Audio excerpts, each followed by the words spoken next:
ओडिशा छत्तीसगढ़ सीमार encounter 3 hardcore माओवादी सफा होती।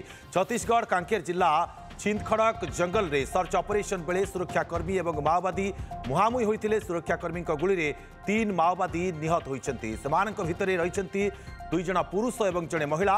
जंगल रे माओ कैंप चली सूचना पाई मिलित ऑपरेशन आरंभ करते डीआरजी और सीआरपीएफ जवान।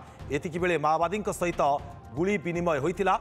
मृत माओवादी माने हेले मेनपुर नुआपड़ा कमिटीर समन्वय और प्रोटेक्शन टीम सदस्य बसंती कुंजम, नगर एरिया कमिटी तथा गोबरा एलओएस कमांडर राजेश और मेनपुर नुआपड़ा समन्वय टीम सदस्य सरबन मरकम। सरबन नारे 8 लाख, राजेश नारे 5 लाख और बसंती नारे थिला लक्षे टंकार पुरस्कार राशि। से पाखरु गोटे एसएलआर, गोटे 303 और गोटे 12 बोर बंधुक सहित अनेक माओ सामग्री जबत होती। सुरक्षाकर्मी को लगातार भाव में ऑपरेशन गोटे परे गोटे सफलता ऑपरेशन रे मिलुची।